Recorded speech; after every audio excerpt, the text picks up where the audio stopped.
All right, so we're just a few minutes past 7 o'clock here in Knoxville, so we're going to go ahead and get started. First and foremost, congratulations to all of our newest Tennessee Vols and their families. We cannot wait to welcome all of you to campus over the next couple of weeks, and we're excited to have this opportunity to answer some of your questions and share some information tonight. We will get to as many questions as we possibly can over the course of this webinar. First and foremost, my name is Patrick Riley. I serve in the first year experience office here at the University of Tennessee, and I will be along and serving as moderator for tonight's panel. To get us started, I would like to invite our panelists here to go ahead and introduce themselves and the offices that they are representing, and I will then throw out the first question. But for tonight, families, please make sure that you have your questions answered this evening. You can ask your questions or enter them in the Q&A box found at the bottom of your screen, but we do ask that you make sure that your questions are related to the session topic for this evening, and we ask that you don't resubmit your questions. Lastly, we ask that you have patience with our panelists as they will be answering as many questions as they can during the panel discussion tonight. But additionally, we have team members behind the scenes working to answer questions as well. Our team members behind the scenes, their responses can be found under the All tab or the My Questions tab as they are answered. And at the end of the session this evening, we will share the contact information for each office represented. So if you can reach out if any additional questions come up between now and the start of the year or throughout the fall and spring semester.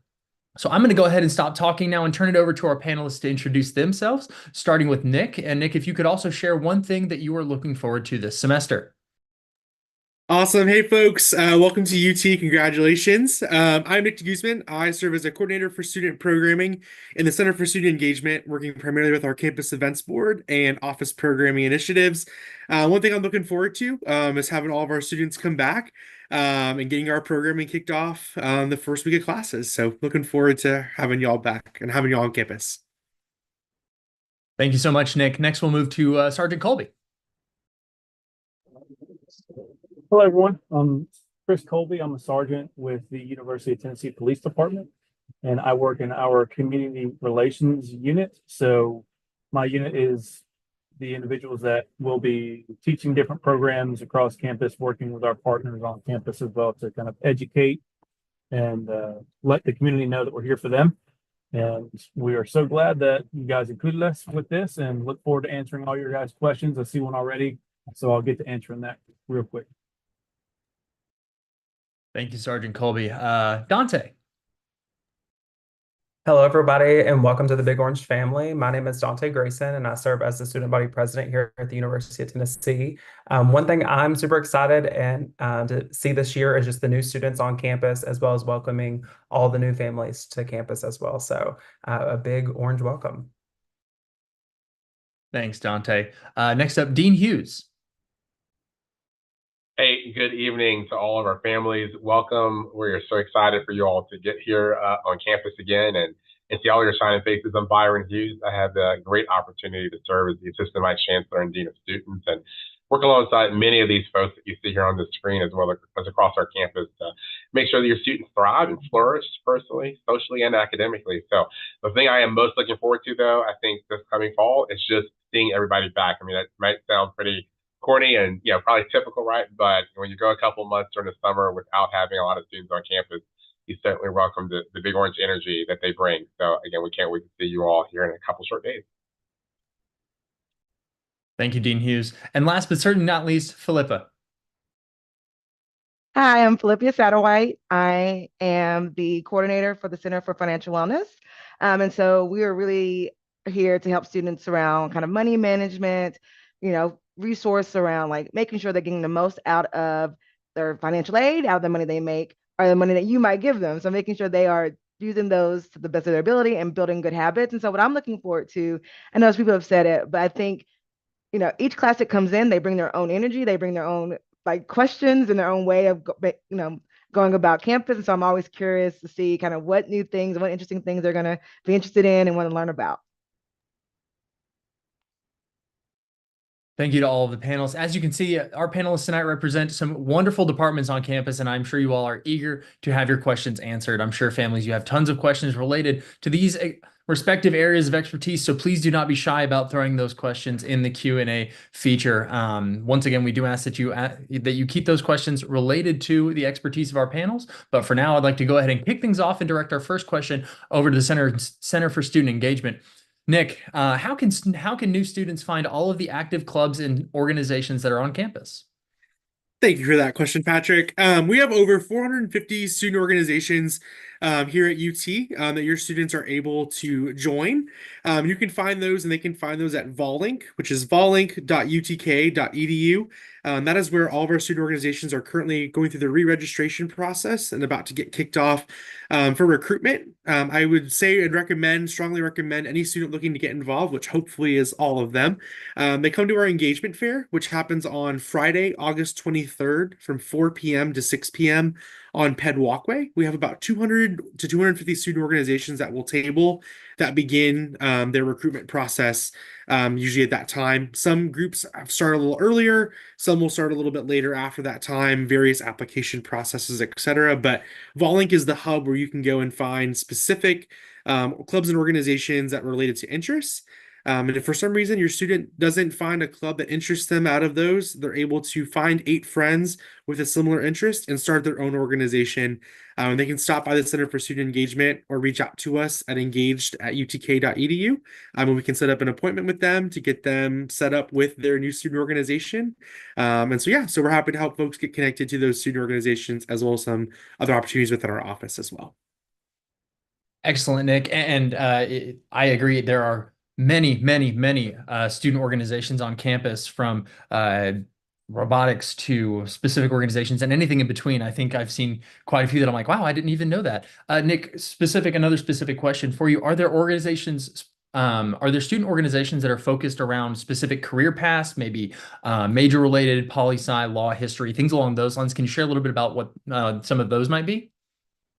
Yeah, you hit the nail right on the head. Everything from athletics, sports, political science, academic, education focused, and on Vollink, when you go to search new student organizations, you're able to filter those based off of interest level. So everything from social organizations to academic organizations, sports related, you can find pretty much anything. We have a bunch of different categories, everything ranging from academic to social. So you're able to find and fit whatever your interest is, you're able to find that. And if you don't see something, again, you're able to start that organization on your own and be able to create that new interest for your peers as well. Awesome. Thank you, Nick.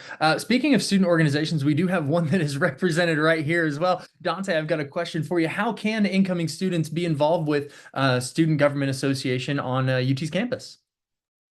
Thank you. And that's a great question, Patrick. I wanted to say for the Student Government Association, all of the students that are coming into our new governing body is already a part of our organization as a governing body.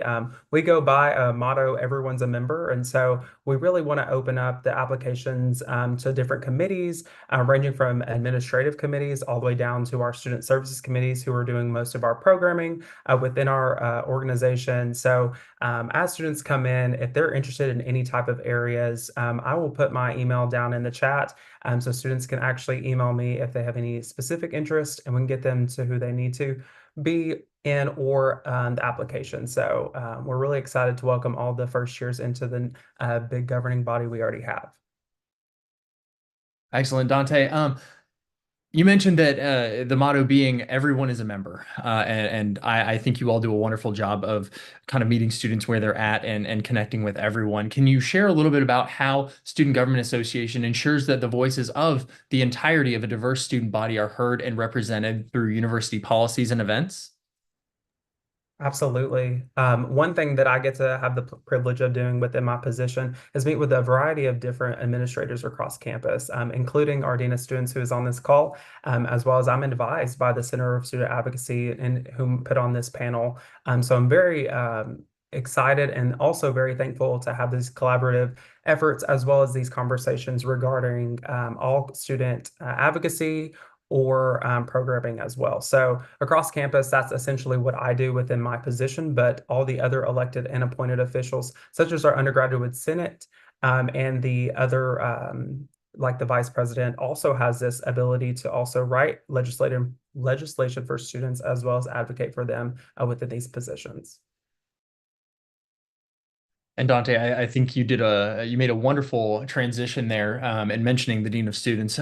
Dean Hughes, my next question comes to you. Can you talk a little bit about what some of the key support services that the Dean of Students office provides to help students navigate both challenges academically and personally during their time at the University of Tennessee?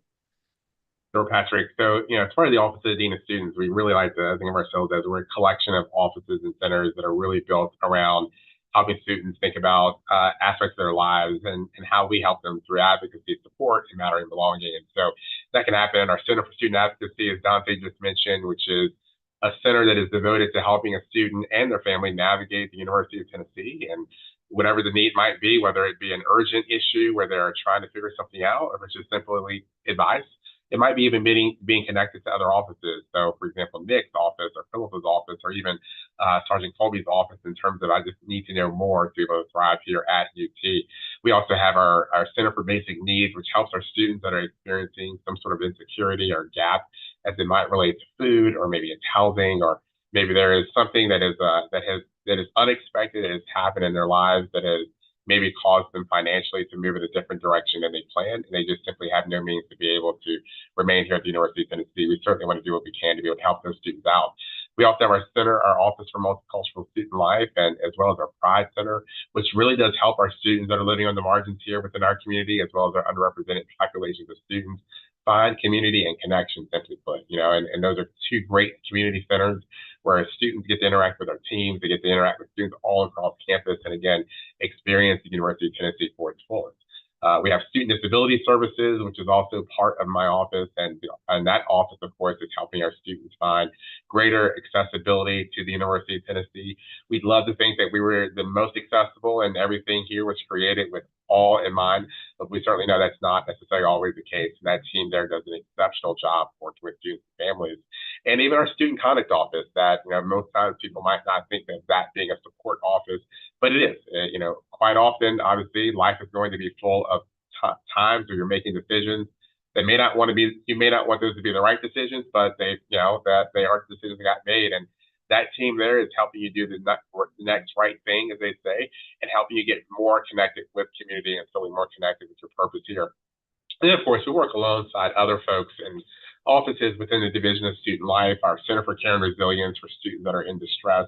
And they work very closely with our counseling center to be able to make sure that students get triaged in the right type of way to receive the support that they need. Or if there is other needs for mental health or well-being and wellness, certainly we have a few different offices between our rec sports office as well as our Center for Health Education and Wellness team as well. Again, lots of people who are thinking about this particular need, Patrick. What we generally like to say, right, is that even if the office itself may not be deemed as a support office, so for example, Nick's office in the Center for Student Engagement, our hope, and we know that it's happening, is that those colleagues at office are present for students in the type of way that says that at this particular moment, the most important student is sitting right in front of me, and whatever it takes to be able to make sure they get connected to the right people. So we're all doing support work, certainly, but obviously some of us get to lead it more directly, and we do our best to be able to make sure that we can reach as many students as we possibly can. Dean Hughes, I'm so happy that you mentioned a plethora of all the different resources and ways that you all support students. You alluded to this, but I do want to share that we know that the transition to college, especially to the University of Tennessee, might not always be the easiest one, and there are some different challenges and struggles that kind of come along that sometimes. Can you share some common signs for some of our families out there for a student that might be struggling with the transition, and how families from their end can encourage students to seek help when needed? Yeah, I think obviously you want to look for and think about their ways of being that they were like when they were potentially at home or wherever they are coming from. And if you're seeing a change in that type of behavior once they get here, that might be a reason for maybe pay attention. I would say, again, obviously, when a student is coming to the University of Tennessee or any college for that matter, you're leaving one place that you've known very, very well, coming into a place that even if you might be a fifth generation, volunteer and you've been coming to UT games every single day of every Saturday of your life in the fall, and you feel like you know this place well. you're still coming here into this space for the very first time. So there's going to be some changes. There's going to be a roommate, assignment that may not necessarily work out the best. There's going to be an interaction that you might have with a faculty or staff member where you felt like they didn't give you all of the attention that you felt that you might need. So I would never necessarily say that the flag should go up right away because all of a sudden your student is suddenly not necessarily like they were before, because we want them to step into thinking about who they are and who they are becoming and what new identities, perspectives, and viewpoints for them certainly might look like. But when they start to become detached, I would also say that probably if you haven't heard from them in 5 hours, that's also not necessarily a good reason to think that, hey, wait a minute, something is going wrong down there in Knoxville, or and I've got to figure out what's going on. Sometimes classes happen, and that's where we want them to be, right? Sometimes friendships are occurring also. We want those to happen. Sometimes they're getting involved in student organizations, and we want them to do that well. So certainly give it some time. If several days go by and that seems out of character, again, for your student, that might be a reason to give us a call. And again, that might be a call to the Office of the Dean of Students. It may be a direct call to our Center for Care and Resilience, which is our 974 helpline that you will see all over, I think, most materials that we have, particularly if you think your student is in distress. So there's all telltale signs. Always good, though, Patrick, I think, to have a conversation, ask really good questions. Again, sometimes there's this automatic changes that they're going through. And also, one thing that I've always told families and throughout my entire duration of working in higher education is sometimes students just want to vent. And I think when they are venting, what you need to do is you need to ask, are you venting, or is there something that you want me to do here? Because what might potentially happen is that they're venting to you, not with an expectation you might do something. And the next thing you know, you're in a car driving to Knoxville to go do something about the living situation or the classroom situation, or the fact that they've got long lines that they're finding in the dining hall, in the first couple of days. So ask good questions, have really good conversation. Call our team here, and particularly in the Center for Student Advocacy. They work very closely with families to be able to walk alongside a family and our student if there is a particular need that's needed. Dean Hughes, I appreciate your perspective and advice on that. I want to shift gears ever so slightly. Sergeant Colby, question for you. Dean Hughes touched a little bit about safety in one of the previous questions, but I want to transition a similar question over to you. Sergeant Colby, what is the safety app that students and families should download so they can feel up to date and kind of in the know about everything that's going on campus here at the university? Yeah, so our new app that we just launched over the summer is called Safe at UT, and you can download that in both the Android and the Apple App Store. And this has got a lot of great information in the toolbox that you'll find there about different situations that students, faculty, and staff kind of may experience while they spend their time here on campus. On top of that, there's other features. One of my favorites is the friend walk. What this is, it takes your location feature of your phone and takes it up a notch. So students and really anyone that downloads it can use this. They can share their location with however many individuals they want to. And that app will say, what time do you want to start? What time does your walk need to end? So they can set a time frame to share their location with these individuals. And if that time frame ends and the person that set that up has not confirmed that they've completed their trip, that will send a notification to that list of contacts to say, hey, they haven't done their trip yet. Maybe you should try and check in with them. So that's a great feature to have, especially walking on Cumberland Avenue, going to Market Square, these other areas that students frequent quite often, especially on the weekends or game days, things like that. Another great feature that we're pretty happy about is the chat with UTPD dispatch. So if you're a student or if you're here on campus and you download the app, because it's not just for students, faculty, and staff, it's for visitors as well. If you feel like you can't get on the phone and make a phone call about what you see or what you're in the middle of, you can text with our dispatch live. And we just did this morning with Dr. Hughes in another meeting just to test it out. And our dispatch was texting back in real time about what situation we were kind of testing. So that's a great feature to have as well when you get into situations where you may not want to draw too much attention to yourself, but still have a police response. Another one is Blue Phones. You can press a button and it will create an open line with your student's phone through the app with our dispatch, just like it would at these Blue Phones we have across campus. We have hundreds of those, and now we put a Blue Phone in your hand. So there's a lot of really good information. Anyone can download it, and we are pushing for everyone to download it. We don't want it to just be this thing that students have, but parents can download it. If you have friends coming in town, they can download it as well. But it allows us to have that extra level of safety and information when we have to respond to calls.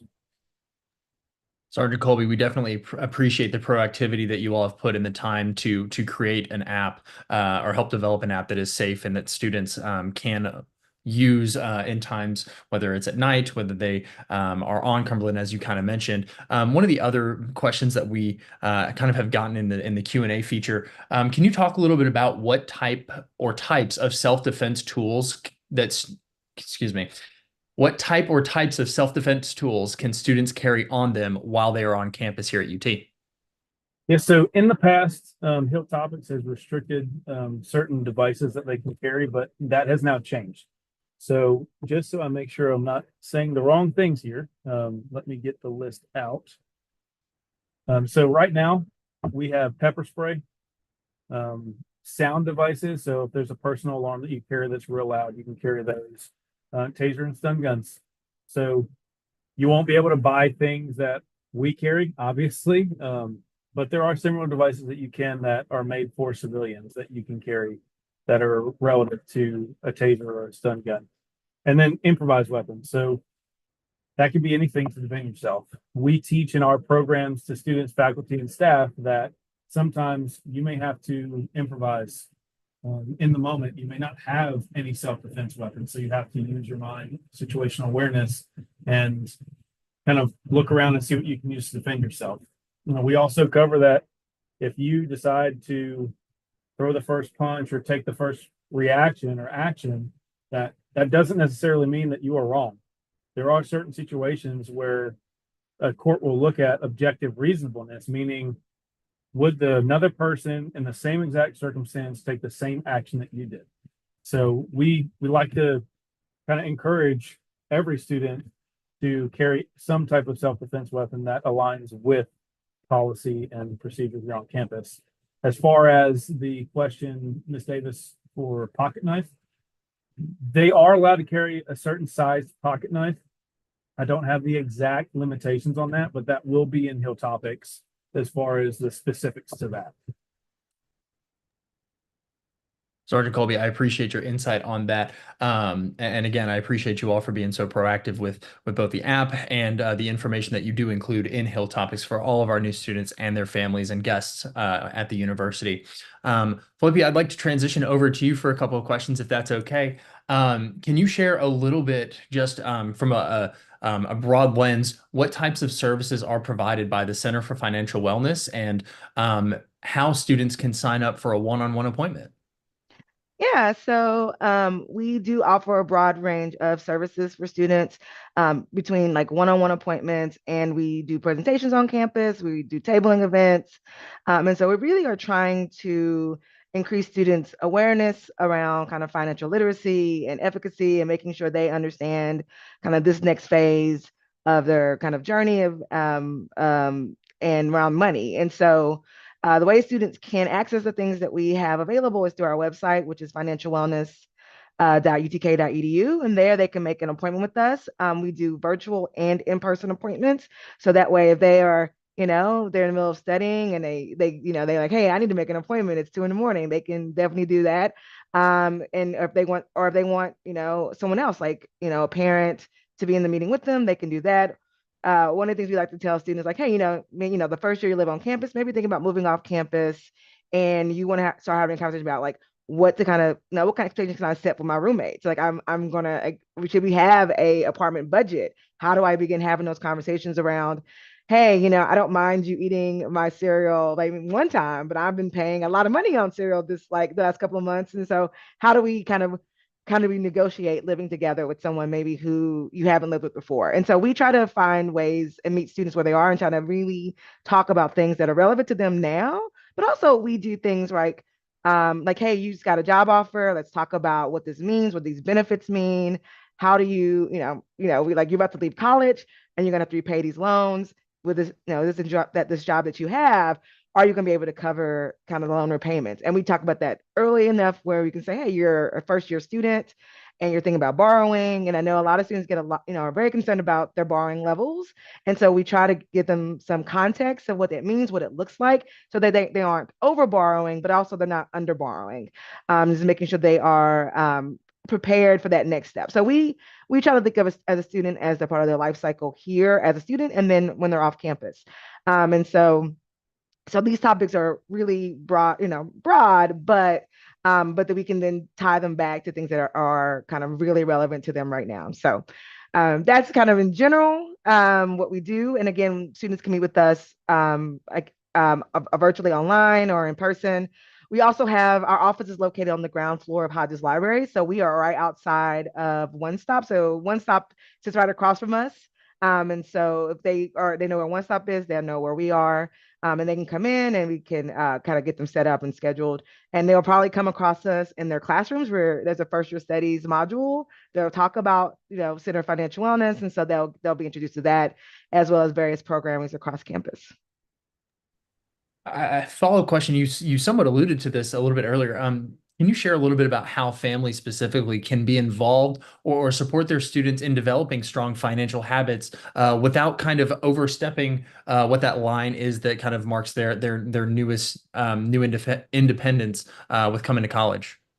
Yeah, I would always say the first step is just to have the conversation with your student. So there are things that maybe you assume that they know, and there'll be things that they assume that you know. And so kind of getting past that is always going to be the first step. So say they're going to say, hey, you got your financial aid and you got a refund, and you say, I want you to do this with your refund. I want you to be able to use it this way. And in their minds, they think, oh no, my refund is for me to go do this with. And so having a conversation about what your expectations are, but also just saying, if something were to happen, how are we going to get money to you, right? So if you have, say you have a car and something happens to that car, making sure they understand, how to, call the insurance company, how to make sure they know what their insurance even is, right? What's covered, what's not covered, is roadside assistance.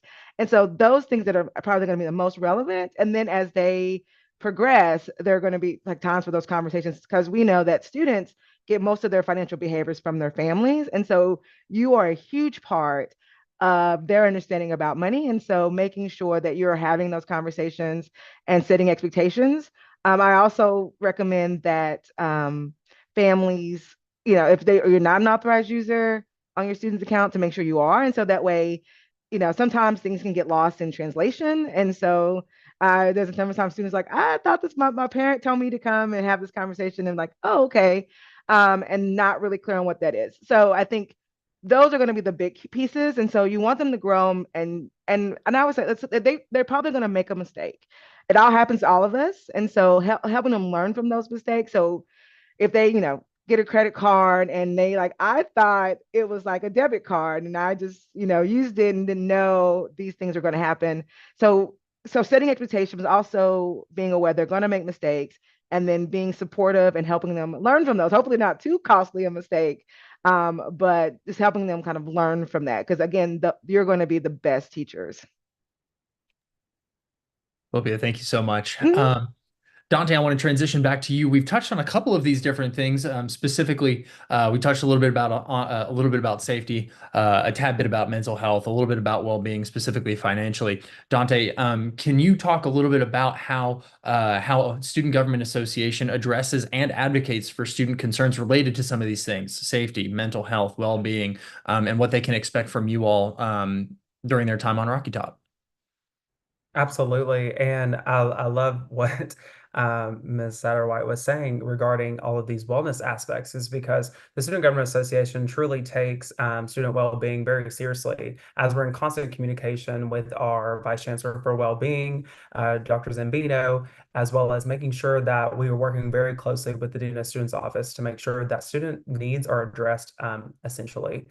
This upcoming year, some exciting things that we can look forward to is our undergraduate senate is really focused on making sure that students' awareness to advocating, as well as aligning with our student government's strategic plan, really overarching, reaching and educating and advocating for students is at the topmost priority for this upcoming year as well. So through these kind of initiatives and these strategic initiatives as well, we can look forward to bills being written in our Senate by our student elected senators, as well as those in our executive cabinet being able to meet with individuals to also understand what is the most important aspect of Rocky Top for students at the very most of the time that they're in, whether that's finals, midterms, those types of things, but also be in constant communication about those programming aspects in which we work very closely with other offices and divisions to make sure that the students are feeling the uplifting message that they're trying to get across, and making sure that we also are a part of those planning processes and making sure we are sitting at that table for those students' voices. So we truly do believe in leading the university with the student voice and truly putting the student voice at the very forefront of every conversation.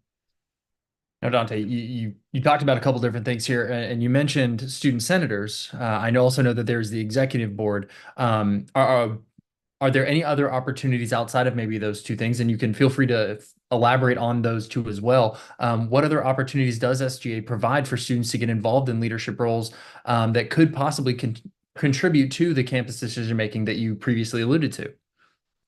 Absolutely. And if you are a family member of a first year student coming to Rocky Top, we do, as the Student Government Association, offer the First Year Council as one of our branches within our organization. And so, what the First Year Council will be able to do is meet with campus administrators, as well as hear from some very large advocates, such as our Vice Chancellor for Student Life, Dr. Cuevas, and our Vice Provost, Amber Williams, to kind of discuss some very high topic things regarding not only academics, but also just student life across the entire divisions. So those are some things for first year students specifically, but opening that even broadly, the Student Government Association really covers most of our campus when we talk about committees and sitting on these student voices, sitting in as a student voice. And so we have over 56 administrative committees that we kind of oversee and put students in these supportive roles and in these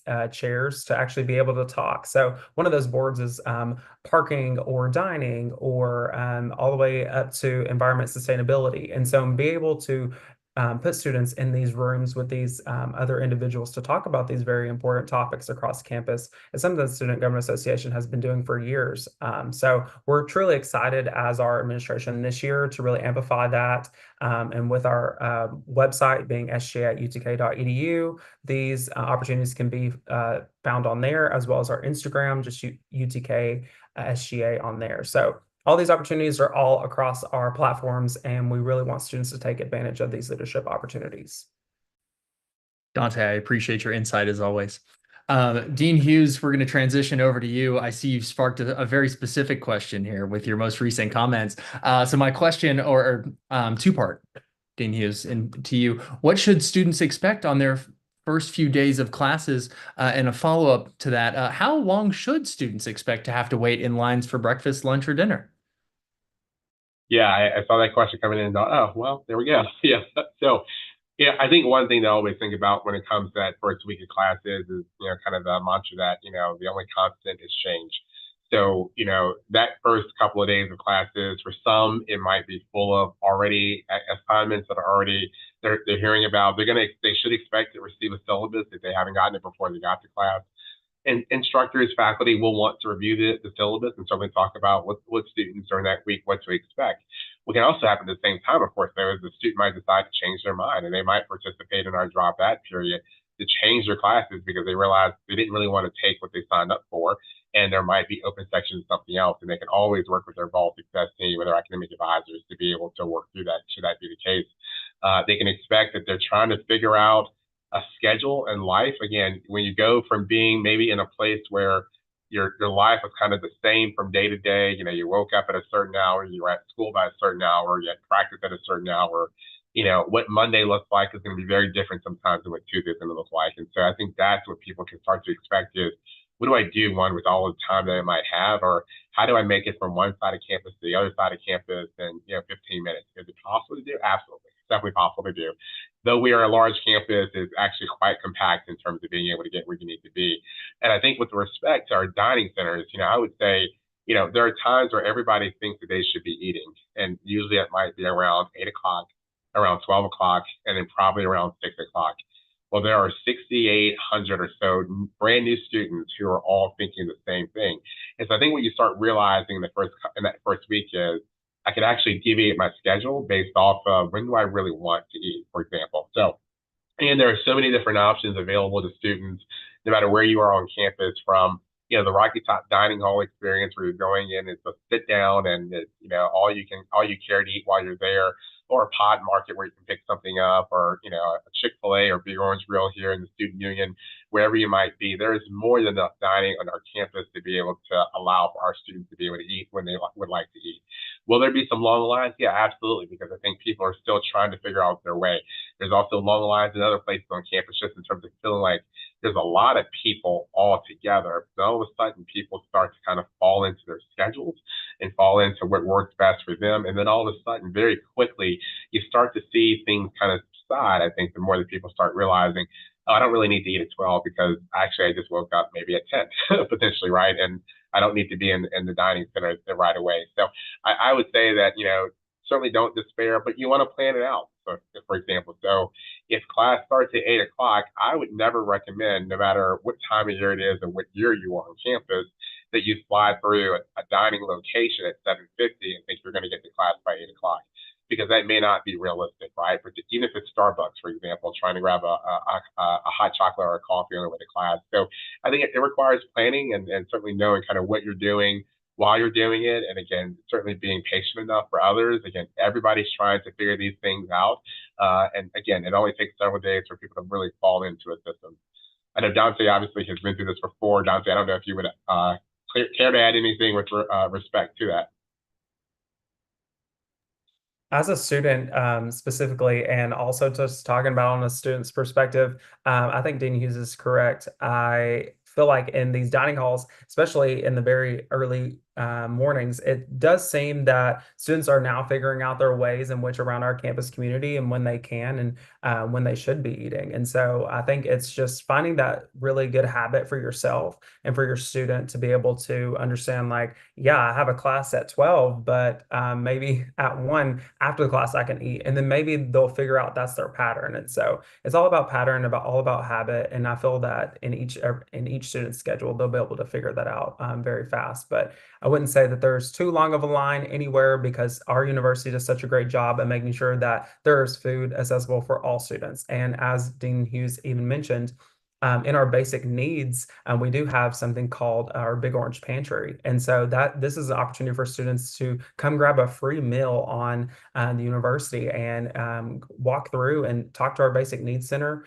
So definitely let your students know about that, as it is a great resource that all students use. Dean Hughes, Dante, I definitely agree and appreciate both of your insights on specifically the dining and the planning ahead, the habits that are formed, especially over the first couple of weeks of classes, and how important those are to student success in their first semester, and then and more so to their first year on Rocky Top. I think you all hit the nail on the head. Nick, I want to jump over to you for just a moment. One of my favorite things that I get excited for every year is all of the events and things that happen across campus, across divisions, student organizations, all things along those lines. Nick, can you talk a little bit about if there are any specific events or activities that you would recommend students participate in this upcoming year, or some that you're just super excited to see? Yeah, so we have a lot of friends and colleagues across campus that put on amazing events. The Center for Student Engagement alone puts on about 150 events a year, give or take a few up or down. To kick us off, and that first Big Orange Welcome that's hosted by our friends over in Student Success. One of our events that we host is Welcome Back Bash, that happens on that Thursday, that first Thursday of classes. It'll be on the Student Union Plaza, 21st Mortgage Plaza. We'll have everything from a roller rink to food trucks to crafts, self-care bags, axe throwing, a bunch of different things to get you plugged in, have some fun that first week of classes, help to kick off the year. But coming out of our office, everything from large-scale concerts, Lollapalooza that wraps up our year, everything from making tote bags in our office suite. So we have a wide range of events to meet as many interests as we can as possible. And all those events are hosted in various locations across campus to try to meet students where they're at. Even we understand that every student may not want to get involved directly with our office, but we at least want you to get you connected with our office or our campus partners across campus in those different events. We have a lot of great folks across this campus that host events for our students, whether that be in housing and residence halls, or our friends over in Student Success as part of Big Orange Welcome, Big Orange Finish Line, and to help bring all those things together. I do see we have a question about our Vol 104 and the Vol Connect app. We are working on rolling out this system with our campus colleagues. It's not just, we do not host it specifically, but we will host our events on Vol Connect as we are starting to get those implemented, work out some kinks on the back end. So we are actively working to get all of those events public facing in there for you. In the meantime, as an office, as student engagement, we have put all of our events on that Vollink platform just to have a place for those to live currently as we're working on rolling out this new system. I strongly recommend following at UTK Student Life, as well as all of the accounts that are in the Division of Student Life to also see where a lot of those events are hosted and held. But to kind of wrap it up to answer Patrick's question is we have everything from small events, 10, 15 people, all the way up to 3 or 4,000. So you can find a wide range to meet pretty much any interest. That's our goal, is to hopefully get you connected and plugged in across campus.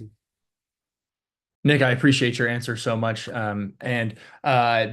Speaking of some specific programs and workshops that the campus offers, Sergeant Colby, are there any specific safety programs or workshops available to students? We've talked a little bit about self-defense, but any programs or workshops that are self-defense classes or personal safety awareness classes that can kind of highlight some of the things that you previously touched on? Yeah, so our bread and butter that we teach to kind of as many departments across campus is an active shooter or an active attacker. That includes kind of like what response you should take. It's just a recommendation. It's very close to what the federal government teaches in alert. So it's the run, hide, fight method. So that is available that we can come and teach. We're actually now in the mix with alternative lesson planning for the fall and the spring. So professors will now have the ability to use our programs as an alternate lesson for that day, should they choose. So that can include active shooter response, SAFE, which is a very foundational, basic, situational type self-defense class that we can teach within 45 minutes to an hour.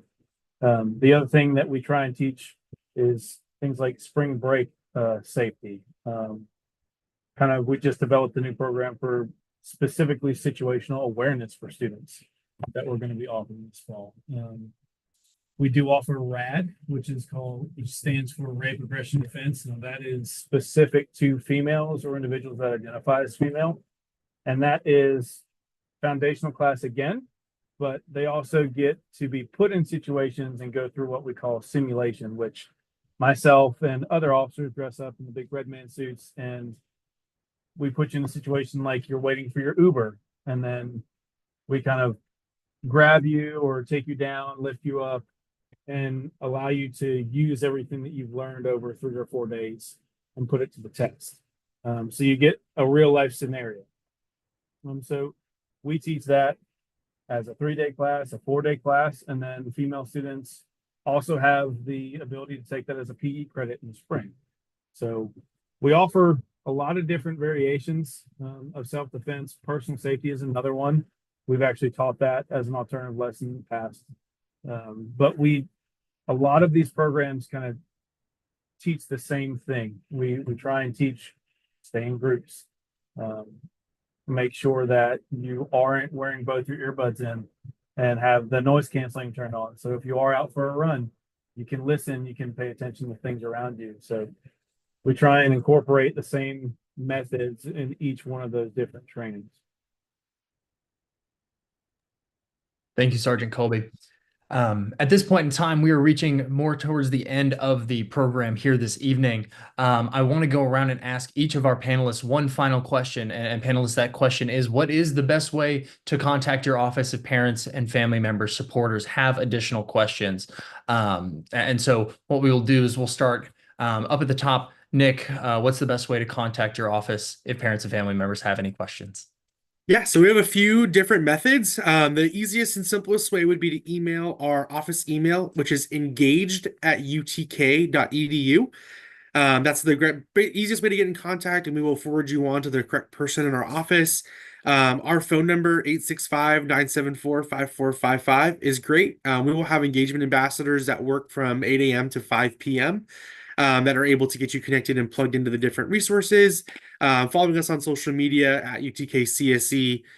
We manage our DMs in social media as well, pretty much every day and as much as we can. So doing that. And then if you are on campus during business hours during the school year, stop by the office, the Center for Student Engagement, which we also share with our lovely friends in student government.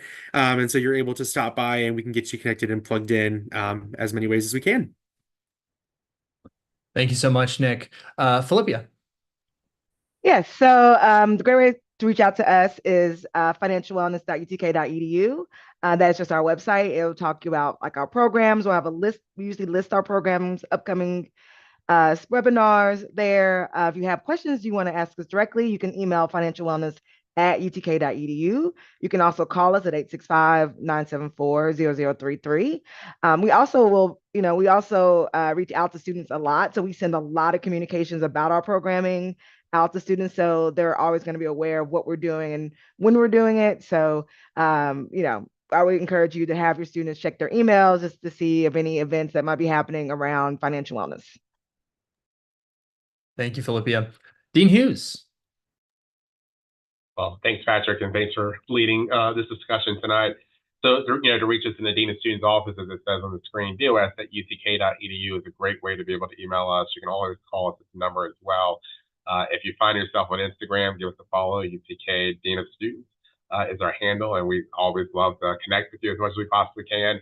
Visit us in the Student Union while you're here on campus up on the 3rd floor, and we certainly would love to visit with you in person. And I know we probably have talked about our family hub, but that's a great way also to be able to make a connection with the Office of the Dean of Students, as the family experience and the program that you're participating in tonight is led by our team. So thanks again, and we look forward to speaking with you to help in any way we can. Thank you, Dean Hughes. Dante? Yes, thank you, Patrick.